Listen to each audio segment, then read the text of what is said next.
Bismillahirrahmanirrahim. Assalamualaikum warahmatullahi wabarakatuh. Jumpa kembali sahabat Giveaway dimanapun Anda berada. Semoga selalu dalam keadaan sehat, berbahagia bersama orang-orang yang Anda cintai di rumah. Pada hari ini kita jumpa kembali bersama Bang Antong di Legacy Voice. Kita akan bicara tentang mindset.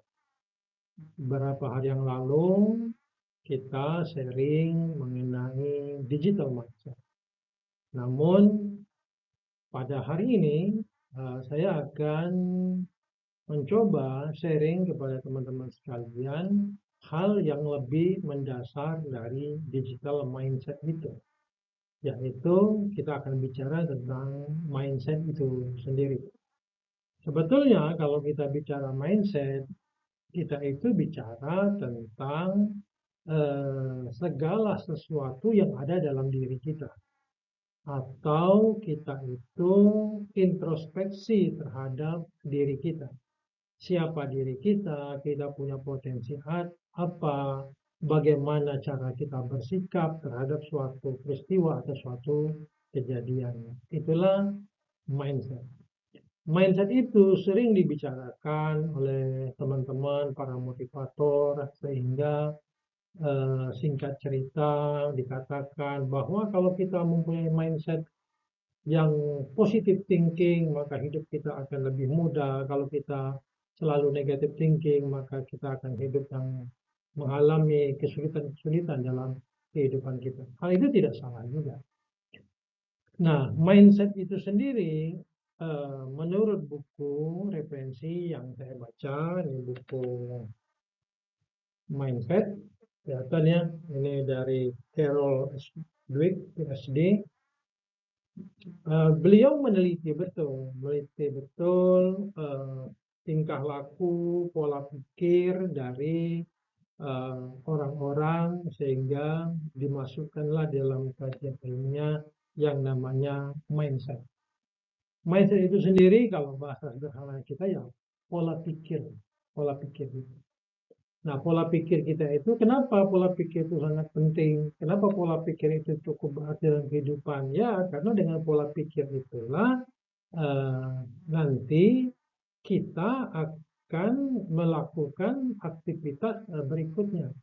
Nah, pola pikir itu kan datangnya dari pengalaman-pengalaman sebetulnya. Pengalaman-pengalaman yang selama ini kita lakukan, pengalaman-pengalaman yang selama ini kita lalui dari kecil, remaja hingga dewasa. Nah, dari pengalaman itulah masuk ke dalam alam bawah sadar kita.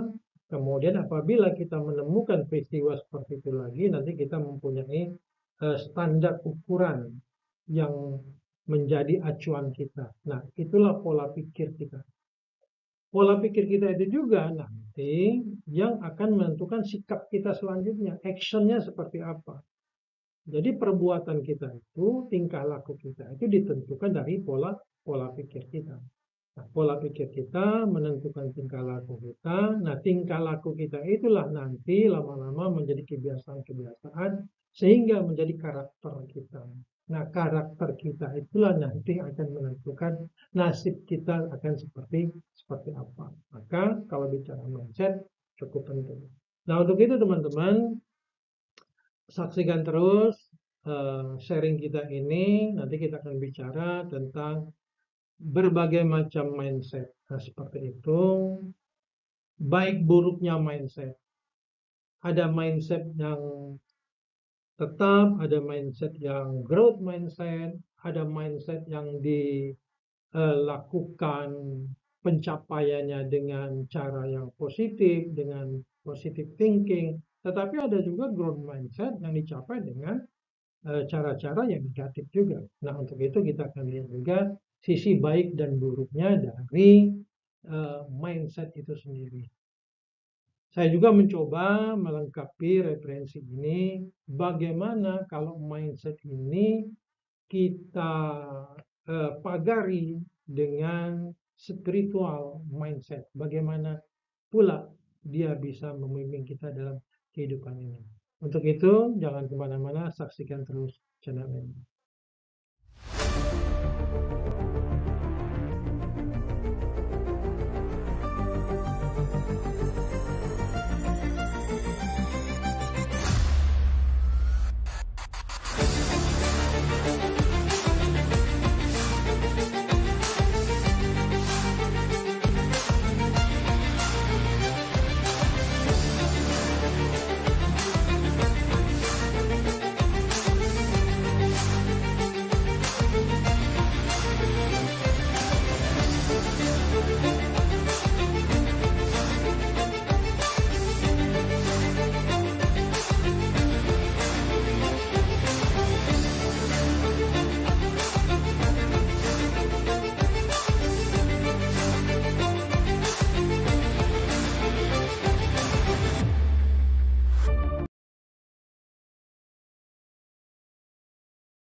Teman-teman, ada pepatah yang mengatakan hidup ini seperti roda. Roda terus berputar. Kadang di bawah, kadang di atas. Nah, tinggal bagaimana pola pikir kita memaknai quotes ini. Kalau roda itu terus berputar, artinya memang kehidupan ini terus bergulir dan terus maju, dan ketika roda itu berhenti berputar, maka dia akan terjatuh. Seperti itu. Tapi selama roda ini terus berputar, artinya kehidupan ini terus kita jalani, ya akhirnya terus berkembang dari waktu ke waktu dan dia akan terus berjalan seperti itu. Tetapi ada juga teman-teman yang mengartikan bahwa hidup ini seperti roda, kadang di bawah, kadang di atas. Suatu saat kita di bawah, bisa saat kita di atas. Suatu saat kita di atas, tapi kadang suatu saat kita akan bisa di bawah lagi. Nah, ini tergantung dari mindset juga, cara berpikir kita. Nah, kalau saya berpikirnya, betul memang hidup ini seperti roda. Artinya kita harus selalu berputar. Nah, untuk terus berputar itu memang kadang roda kita di bawah, tetapi kita harus berpikir bagaimana caranya roda kita ini menaik di atas. Nah, ketika roda kita sudah di atas, jangan sampai dia memutar ke bawah, karena harusnya kita memperbaiki kualitas hidup kita untuk masuk ke roda putaran berikutnya, kan begitu. Jadi sebenarnya roda gigi itu, roda satu di level 1 kita naik. Begitu level 1 naik, kita berada di roda yang kedua di level kedua. Naik lagi, berputar lagi. Terus berputar lagi. Jangan sampai roda kita di atas, mutar lagi, kita akan di bawah lagi. Artinya suatu saat kualitas kehidupan kita sudah bagus, kualitas kehidupan sosial bagus, kualitas spiritual bagus, begitu kan, kedekatan keimanan kita bagus, tiba-tiba turun lagi gitu. Nah, itu kan nggak baik kan seperti itu. Jangan seperti itu juga memahaminya. Tapi jangan salah juga, bukan berarti ketika roda kita di atas kita nggak mau turun-turun. Wah, kalau bisa ditambah periodenya supaya jabatan kita nggak turun-turun. Bukan begitu juga. Dan seperti itu. Atau kita memaksakan diri. Wah, jangan sampai kita di atas lupa kita sama yang di bawah, tidak juga. Artinya roda itu terus berputar, artinya kehidupan ini terus berputar, jangan pernah berhenti. Ketika roda ini berhenti, ketika kehidupan ini berhenti, ya artinya kita sudah tidak melanjutkan lagi roda kehidupan. Nah, ini semua ditentukan dari bagaimana pola pikir kita. Kalau pola pikir kita mengatakan, ya kita di bawah, nanti kita di atas, nanti kita bisa di bawah lagi, jatuh seperti itu. Bagaimana caranya kita berpikir? Ya jangan sampai jatuh dong. Apa yang harus kita lakukan? Ya itulah untuk terus-menerus kita berpikir bagaimana caranya kita memperbaiki kualitas. Ya kualitas kehidupan, kualitas sosial, kualitas spiritual kita perbaiki. Nah, ternyata memang menurut penelitian di bukunya Mindset Carol Dweck ini, betul bahwa mindset itu dibagi dua. Yang pertama adalah fixed mindset, yang artinya orang-orang yang percaya bahwa pola pikir itu adalah tetap, mereka percaya bahwa kemampuan dan kecerdasan adalah bawaan, tidak dapat diubah seperti itu. Yang kedua, beranggapan bahwa oh tidak, mindset itu berkembang, namanya growth mindset. Nah, mereka percaya bahwa kemampuan dan kecerdasan dapat berkembang melalui usaha, pembelajaran, dan ketekunan. Sehingga di kajian di buku mindset ini dikatakan, kenapa manusia itu berbeda-beda?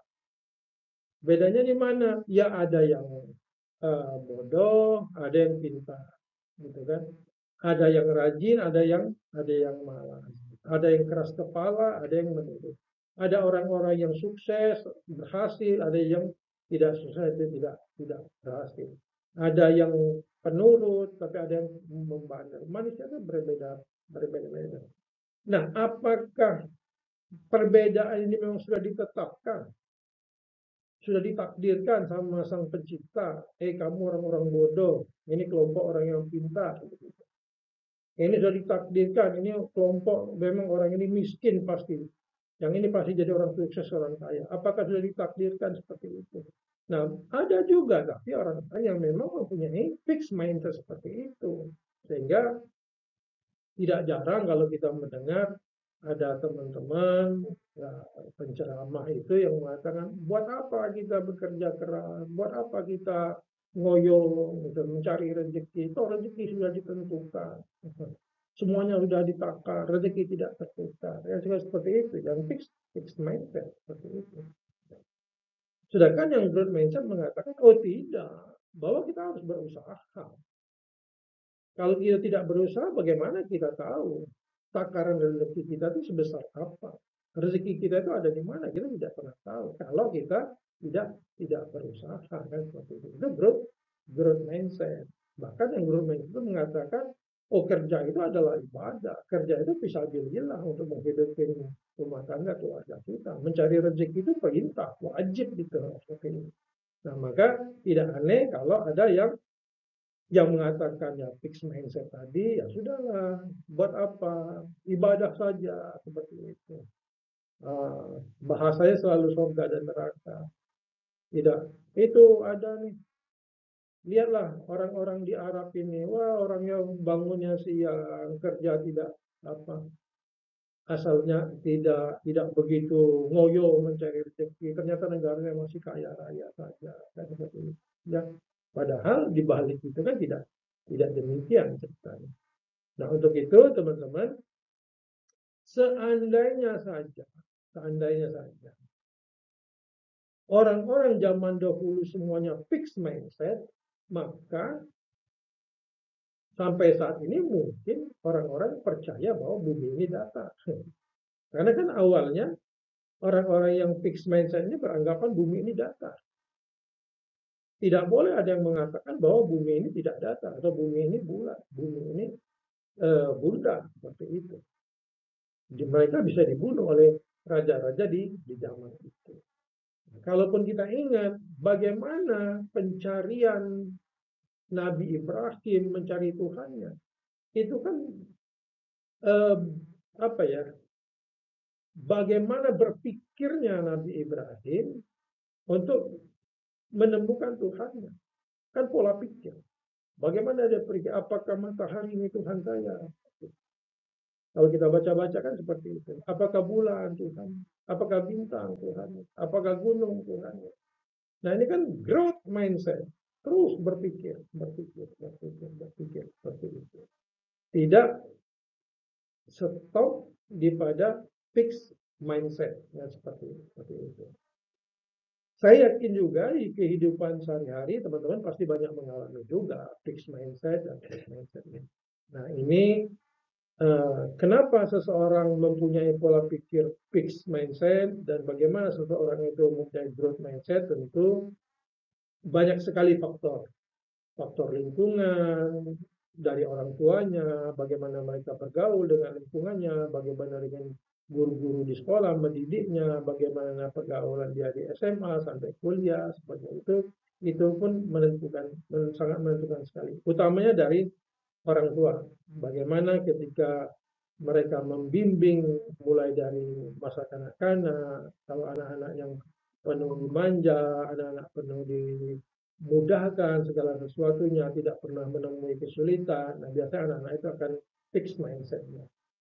Tapi kalau dari kecil sudah biasa dikasih tugas-tugas di rumah, bagaimana dia dibiasakan mencuci piring, membantu ibunya nyuci baju, bagaimana dia misalnya menyapu halaman biar bersih, bagaimana dia ke pasar, begitu. Nah, biasanya anak-anak itu akan growth mindset, akan terbiasa berpikir seperti itu. Nah, baik teman-teman sekalian, sekarang bagaimana kita belajar mindset. Untuk dapat memahami mindset itu banyak caranya, berbagai macam cara. Tentu yang pertama adalah mencari referensi dari berbagai buku. Ada buku yang seperti saya sampaikan tadi yang memunculkan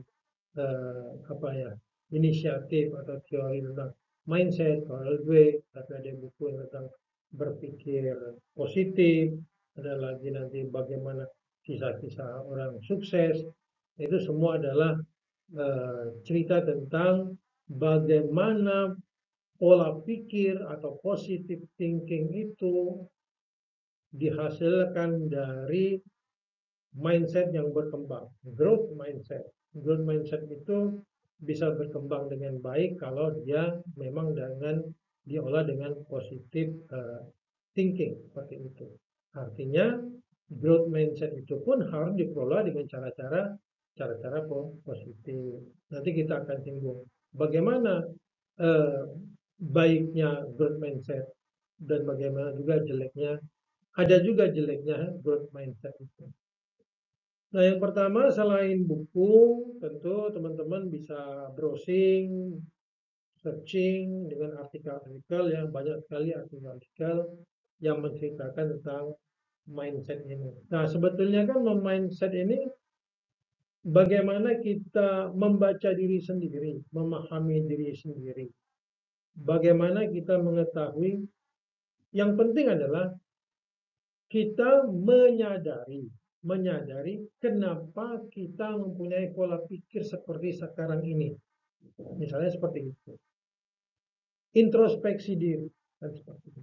Jadi selain memahami buku-buku itu, ya yang kedua adalah dengan refleksi diri. Refleksi diri yang saya bilang tadi, memahami diri kita. Jadi kita mengevaluasi pemikiran dan reaksi kita terhadap tantangan, kegagalan, dan juga kesuksesan yang kita raih itu. Jadi kita mengevaluasinya kembali. Bagaimana? Kenapa ketika kita mengerjakan sesuatu ternyata belum berhasil, apa yang akan kita lakukan? Tindakan apa yang akan kita lakukan? Nah, tindakan yang akan kita lakukan itu kan bagaimana cara kita mikirnya. Nah, kalau kita berpikir fixed mindset, maka biasanya hasilnya kita tindakannya yang negatif-negatif seperti itu.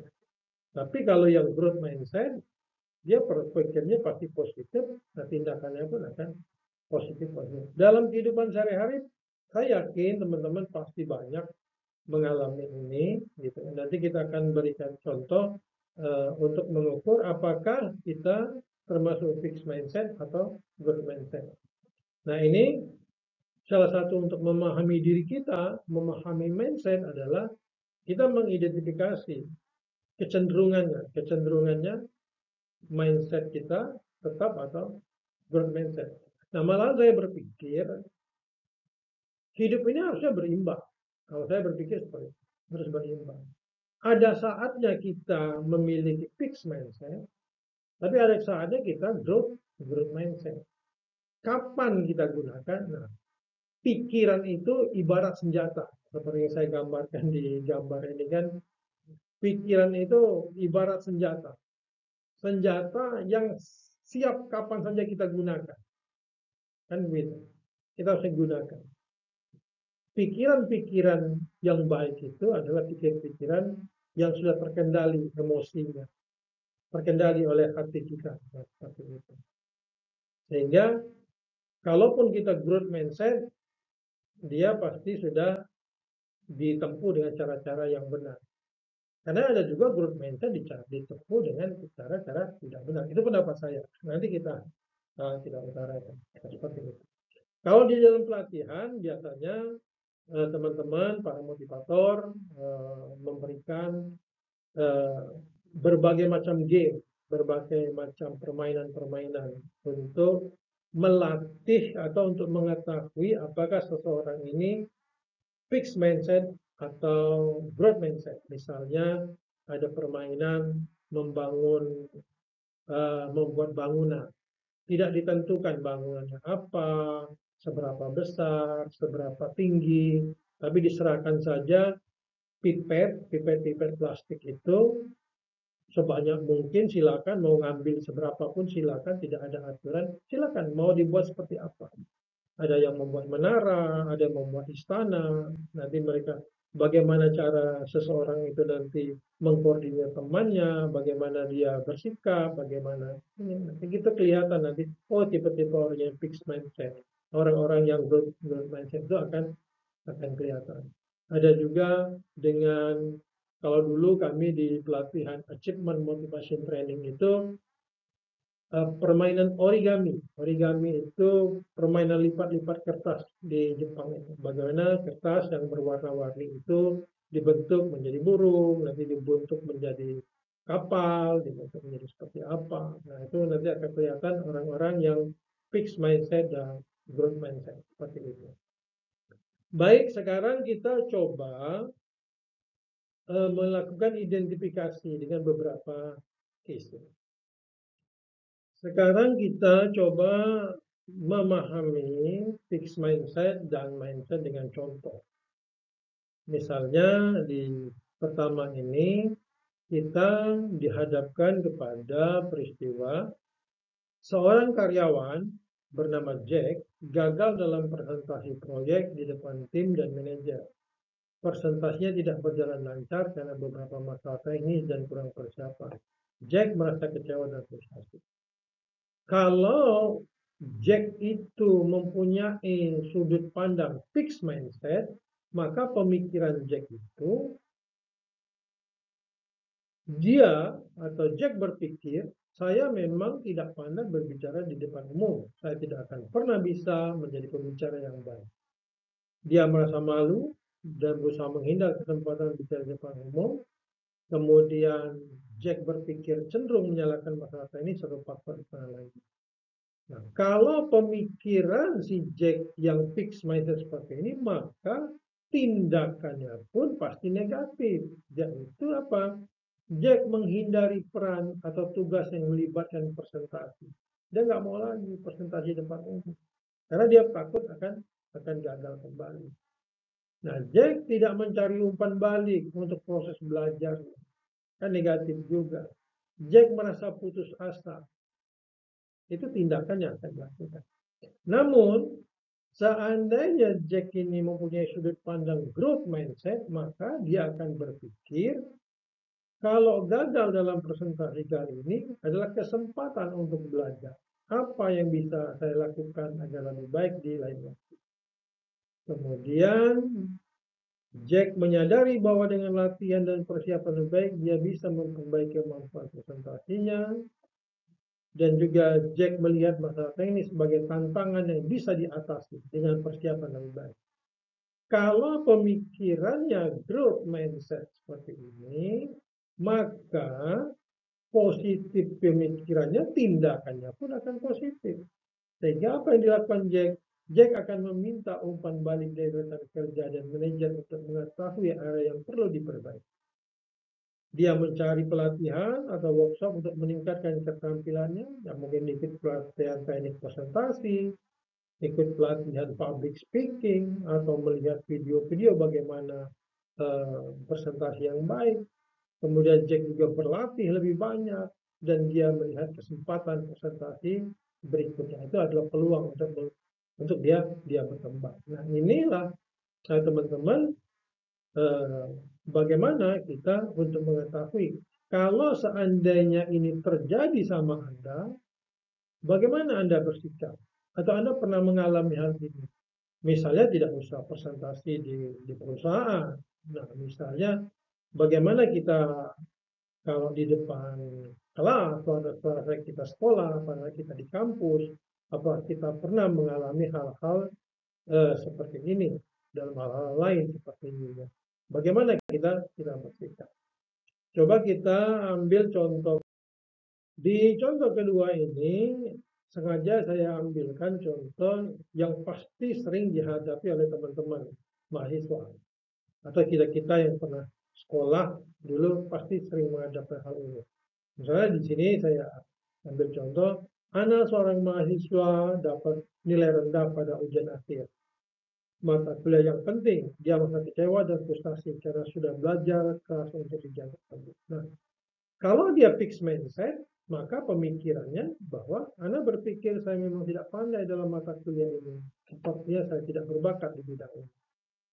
Dia merasa nilai rendahnya mencerminkan kemampuan intelektualnya yang tetap dan tidak bisa diubah.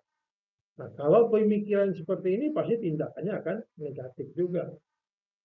Apa tindakannya? Anda cenderung menghindari mata kuliah lanjutan yang berkaitan dengan tersebut. Bagaimana kalau kita mau menghindar kalau mata kuliah itu adalah mata kuliah yang penting dan wajib kita ikuti kan? Mau tidak mau kita akan ambil mata kuliah itu. Kalau berpikirnya mindset terus ya akan ketemu terus persoalan, tidak lulus-lulus kita. Nggak akan selesai kita kuliah. Ya pasti mengalami lah teman-teman. Apalagi dosen-dosen kalau dulu dikenal dengan dosen killer. Waduh, serba sulit kita menghadapinya. Karena dosen-dosen itu ya merasa dia pintar, dia merasa serba tahu gitu ya. Dia anggapnya murid-murid atau siswa-siswa mahasiswa itu harus setara dengan dia pemahamannya. Padahal kan tidak begitu. Ya wajar-wajar saja kalau seorang guru itu lebih tahu karena dia belajarnya lebih dahulu kan.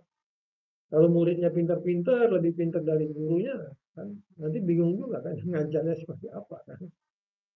Baik, kalau eh, sudut pandangnya berkembang, maka pemikiran Anda pasti positif. Dia akan berpikir, nilai saya rendah kali ini, tapi saya bisa memperbaikinya dengan strategi belajar yang lebih baik dan lebih banyak latihan. Sehingga tindakannya pun akan positif. Nah, saya teringat ada seorang sosiolog terkenal di dunia ini yang mengatakan eh, dia tidak membagi dunia ini antara ada bagian yang bodoh, ada bagian yang pintar, ada bagian yang berhasil dan tidak berhasil. Dia membaginya ada orang yang mau belajar, ada orang tidak mau belajar. Itu saja dia membaginya. Orang yang stop belajar, ada orang yang terus-menerus belajar. Sehingga bagi orang-orang yang fixed mindset itu ada orang-orang yang stop belajar, tidak pembelajar. Tapi bagi orang-orang yang growth mindset adalah orang-orang yang terus belajar. Belajar dari kesalahan, belajar dari pengalaman, belajar untuk meningkatkan kualitas dirinya, belajar untuk meningkatkan kualitas kehidupan dan dia terus belajar. Makanya dunia saat ini begitu berkembang karena ada orang-orang yang terus pembelajar. Orang-orang yang memiliki growth mindset dengan terus belajar untuk meningkatkan kualitas kehidupan.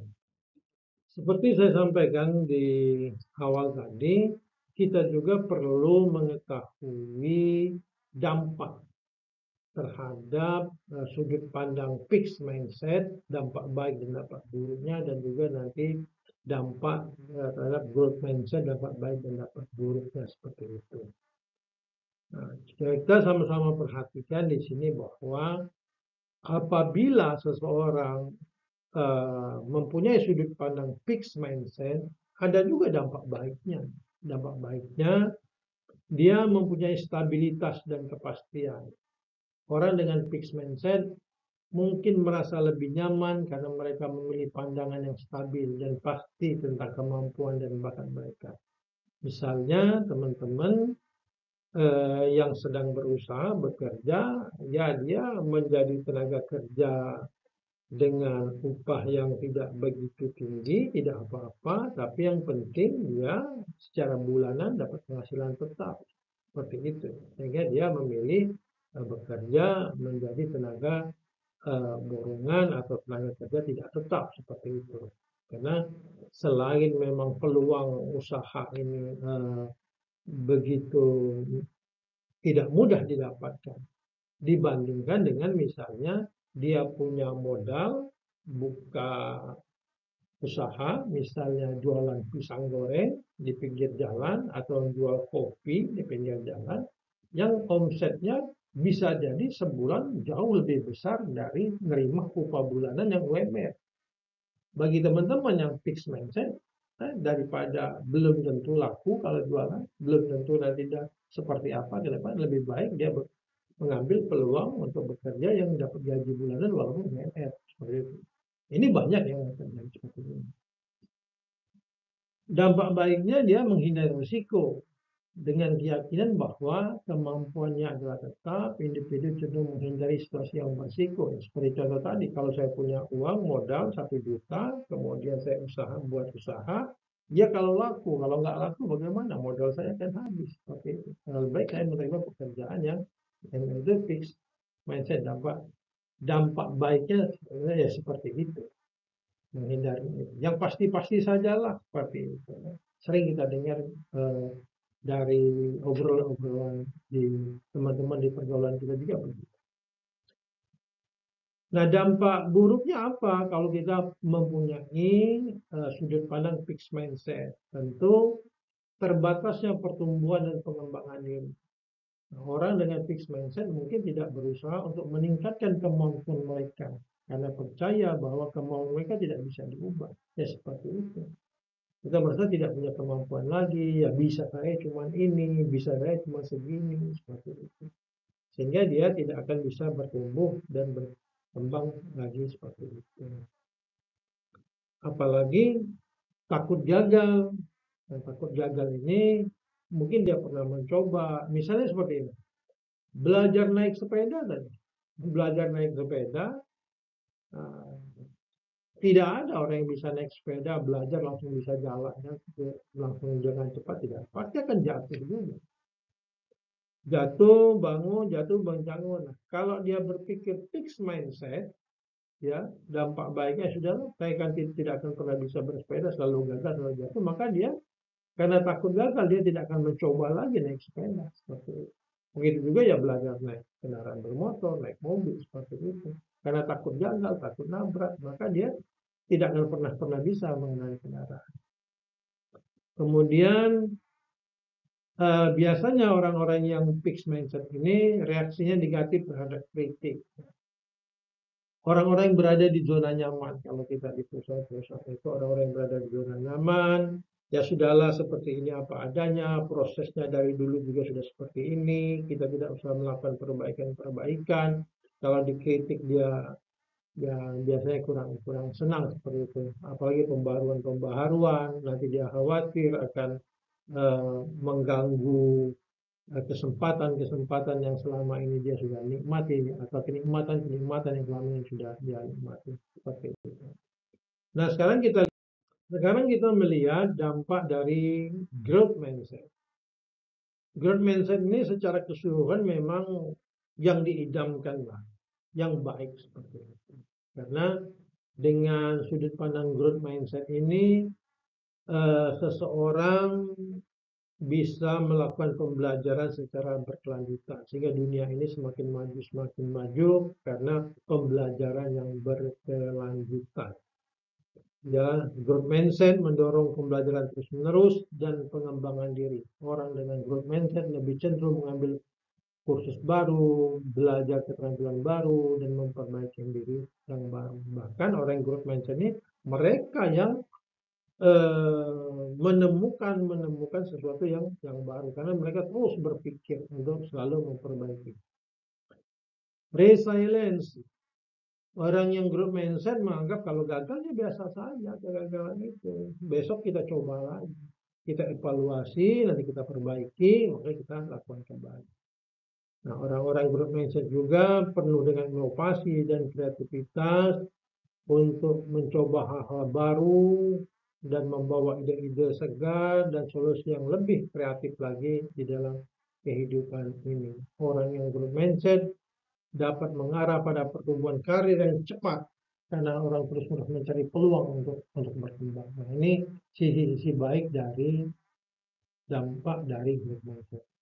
Nah, ternyata growth mindset juga punya dampak buruk. Gitu. Dampak buruknya apa? Bisa menimbulkan stres dan kecemasan. Oh, kalau dia optimis, wah saya harus, ya seperti baru kejadian lah teman-teman yang baru ikut pemilu. Wah, growth mindset. Wah, saya bisa menjadi anggota dewan. Sawer sana, sawer sini, sawer sana, sawer sini. Optimis, positive thinking. Kita sudah berbuat baik, kita anggap sedekah katanya begitu kata teman-teman. Ternyata dia gagal. Nah, begitu gagal bisa stres kan, bisa cemas dia seperti itu. Atau orang-orang yang positive thinking, growth mindset bahwa dia harus mendapatkan sesuatu, dia harus memiliki sesuatu, maka dia bisa menghalalkan segala cara. Itu growth mindset jeleknya juga di sini. Oh, bertumbuh, dia sudah naik pangkat misalnya nih, jadi seorang pegawai, sudah kepala seksi, sudah jadi kepala bagian. Oh, nanti saya harus jadi manajer. Apapun caranya saya harus jadi manajer. Sikut kanan, sikut kiri, ya jilat sana, jilat sini. Yang penting saya jadi pangkat. Bisa saja seperti itu melakukan. Positif memang tujuannya untuk ini, tapi caranya salah. Nah, kita kebanyakan juga ada yang melakukan seperti itu.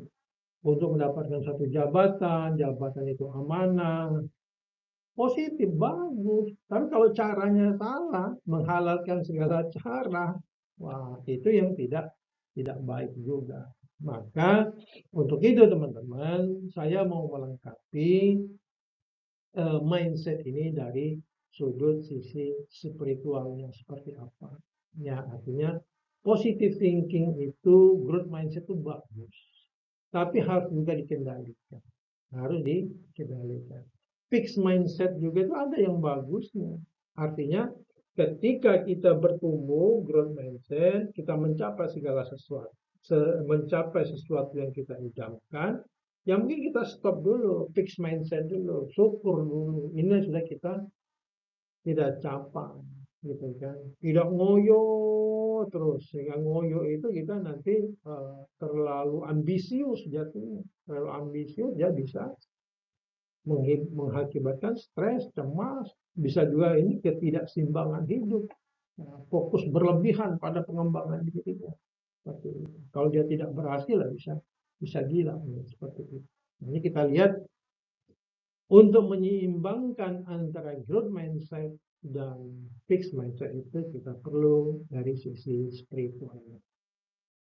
Nah, teman-teman sekalian, sahabat Easy Voice dimanapun Anda berada, setelah kita mengetahui dan memetakan apakah kita ini termasuk tipikal orang yang fixed mindset ataukah kita mempunyai kecenderungan yang growth mindset, dan kita juga tahu mana kelebihan fixed mindset, mana kelebihan growth mindset. Semuanya ada sisi baik, ada juga ada sisi yang tidak baiknya.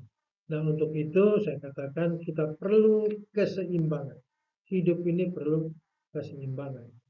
Nah, maka saya mencoba melengkapi sharing ini dengan spiritual growth mindset. Memang sebaiknya kehidupan kita ini growth mindset. Artinya kita terus menyesuaikan dengan keadaan. Apalagi keadaan zaman ini berubah begitu cepat. Maka pola pikir kita juga tidak bisa kita gunakan dengan pola pikir yang lama seperti itu. Tapi kita harus menyesuaikan dengan pola pikir dan pola action yang ada dengan kemajuan-kemajuan di zaman saat ini. Namun, kalaupun kita mempunyai pola pikir growth mindset, itu pun harus dikendalikan. Pola pikir yang positif, pola pikir yang optimis, pola pikir yang yang semangat, tekad yang kuat, yang lahir dari growth mindset pun harus dikendalikan. Nah, yang mengendalikan ini biasanya adalah sisi spiritual kita. Apa yang pertama? Tentu saya katakan tadi, memang pikiran itu senjata bagi kehidupan kita yang setiap saat bisa kita gunakan. Tapi kapan kita menggunakannya itu dikontrol oleh emosi kita, hati kita yang mengendalikan. Maka kalaupun kita mempunyai spiritual growth mindset, maka yang pertama teman-teman, kita harus selalu dalam kerendahan hati. Dan kita harus terbuka terhadap semua masukan. Di dalam konsep spiritual, kenapa saya menyebutnya konsep spiritual, kita tidak ke agama tertentu, tapi banyak agama, keyakinan pun ada, yang menempatkan, memposisikan kerendahan hati adalah kualitas yang dihargai dalam banyak tradisi sosial. Rendah hati, orang-orang yang rendah hati. Kalaupun hidup ini seperti roda berputar, seperti contoh kita tadi, ketika kita di atas pun kita harus rendah hati. Rendah hati bisa, kalaupun dikritik pada saat kita di atas, kita terima. Di sini prakteknya, praktek rendah hati dan keterbukaan itu adalah menyadari bahwa kita selalu dalam proses belajar dan tidak pernah sepenuhnya mencapai kesempurnaan. Bersikap terbuka terhadap pembelajaran dari semua pengalaman hidup, baik positif maupun negatif. Jadi ketika kita di bawah, kita bisa menerima saran, bisa menerima masukan. Tapi ketika kita di atas, biasanya orang di atas itu kan mau menerima saran, mau menerima pendapat, tapi tidak mau dikritik. Sepertinya kan betul. Tidak mau dikritik orang-orang kalau sudah di atas. Nah, ini tidak bisa. Kalaupun kita growth mindset, berpikir positif, berpikir maju, kalau ada orang yang mengkritik kita, ya itu pun harus kita terima dan bisa kita pilah-pilah. Itu kan bagaimana yang baiknya, apa yang buruknya, perlu kita pertimbangkan. Itulah perlu dengan kerendahan hati. Jadi spiritual growth mindset itu harus dikawal. Yang pertama adalah dengan kerendahan hati, keterbukaan hati untuk menerima semua masukan dari manapun, dari siapa. Yang kedua, dari sisi spiritual growth mindset adalah kebersyukuran dan penghargaan. Ini penting teman-teman sekalian. Kita boleh optimis, kita boleh punya mimpi besar, punya big dream, motivasi kita juga, semangat juang kita juga, semangat 45 membara untuk mewujudkan keinginan dan cita-cita kita.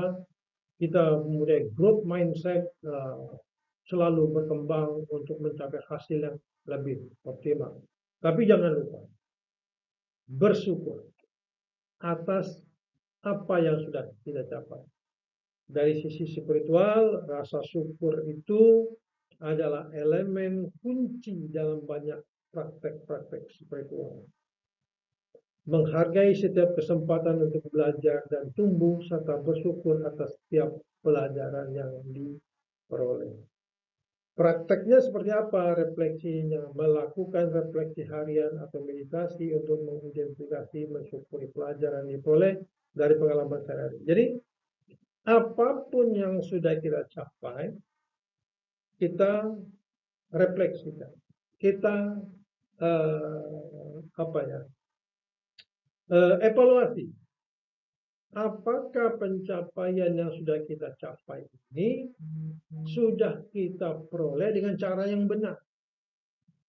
Bersyukur itu kan, iya kita bersyukur, syukur alhamdulillah, kita sudah mendapatkan rezeki, kita sudah mendapatkan jabatan, kita sudah mendapatkan kekuasaan, kita sudah mendapatkan apapun yang kita capai, tapi penting juga untuk kita merefleksikan apakah pencapaian yang kita dapatkan ini sudah kita capai dengan cara yang benar atau tidak. Supaya wujud syukur kita itu betul-betul nyambung kepada Tuhan yang memberikan semua yang kita dapatkan itu. Nah kan seperti itu. Jadi yang terpenting itu eh, bukan berarti seolah-olah kita growth mindset, terus berjuang, terus memacu kehidupan, seakan-akan tidak pernah puas untuk selalu meningkatkan taraf hidup kita, untuk meningkatkan kekuasaan kita, untuk meningkatkan kewenangan kita, tetapi kita lupa untuk bersyukur. Kalau orang yang lupa bersyukur itu, pasti dia menghalalkan segala cara. Seperti itu. Kalau dia penuh dengan syukur, pasti orangnya hati-hati. Karena apa? Orang-orang yang bersyukur itu nikmatnya akan ditambah-tambah oleh Yang Maha Kuasa. Yang berikutnya adalah membangun kesadaran diri dan refleksi. Introspeksi diri. Jadi, walaupun kita memiliki pemikiran yang selalu berkembang, growth mindset, tapi jangan lupa bahwa banyak tuntunan spiritual itu yang menekankan pentingnya kesadaran diri dan refleksi. Hampir mirip-mirip dengan yang saya jelaskan jangan tadi. Kita meditasi, kita berdoa, refleksi diri, merenung, apakah yang sudah kita capai ini nanti betul-betul akan mendapatkan keberkahan buat kita, seperti itu. Yang penting kan keberkahan kita. Apapun yang kita capai, apapun yang kita lakukan, pencapaian yang sudah kita capai itu adalah sebagai bentuk syukur tadi. Nah, bentuk syukur itu membangun kesadaran diri kita, apalagi yang kita dapatkan itu betul-betul hasil kerja keras kita, dengan cara yang benar, dengan cara yang baik, dan mendatangkan manfaat yang banyak buat orang lain. Bahwa kebahagiaan seseorang itu adalah ketika dia bisa membahagiakan orang yang lain. Manusia yang paling bermanfaat itu adalah manusia yang bermanfaat bagi manusia lainnya, seperti itu. Tapi dengan catatan kita lakukan dengan cara yang benar. Nah, yang terakhir teman-teman, ini saya tulis dalam buku saya Cuan Negeri Akhirat, bahwa kita jangan lupa, memang hidup kita ini untuk berkembang, memang hidup kita untuk mencari rezeki, memang hidup kita untuk menjadi yang lebih baik. Tetapi cuan yang kita cari bukan saja untuk kemaslahatan, kebahagiaan kita di dunia. Tapi apa? Kita punya tujuan yang lebih tinggi. Tujuan lebih tinggi apa? Yang cuan kita di negeri akhirat. Jadi konsep spiritualnya dalam banyak tradisi spiritual ada pemahaman bahwa hidup memiliki tujuan yang lebih tinggi atau makna yang lebih dalam. Banyak ajaran agama yang mengatakan demikian. Nah, akhirnya teman-teman kita masuk ke kesimpulan sebagai sesi akhir dari sharing kita. Jadi kesimpulannya adalah memiliki fixed mindset atau growth mindset memiliki dampak baik dan buruk yang berbeda. Namun banyak penelitian menunjukkan bahwa growth mindset umumnya lebih menguntungkan dalam jangka panjang karena mendorong pembelajaran berkelanjutan, inovasi, dan resilience. Meskipun begitu, penting untuk mengelola stres dan menjaga keseimbangan hidup saat mengembangkan growth mindset agar manfaatnya bisa dirasakan sepenuhnya tanpa efek negatif yang berlebihan. Jadi teman-teman, kita mesti seimbang, mana yang fixed mindset, mana yang harus growth mindset. Memang growth mindset ini jauh lebih baik menurut penelitian-penelitian buat kehidupan kita, tapi ingat, growth mindset yang dikendalikan secara spiritual melalui kontrol emosi kita, melalui kontrol hati kita, melalui etika-etika yang benar, kaidah-kaidah yang benar yang sudah dituntun secara spiritual menurut agama dan kepercayaan kita masing-masing. Artinya, capailah segala sesuatu itu dengan pola pikir yang berkembang dengan cara-cara yang benar, cara-cara yang positif. Jangan pernah kita growth mindset menggapai sesuatu impian, menggapai impian kita, tapi kita menghalalkan segala cara. Demikian, sahabat lagi Stois, sampai jumpa kembali. Wassalamualaikum warahmatullahi wabarakatuh.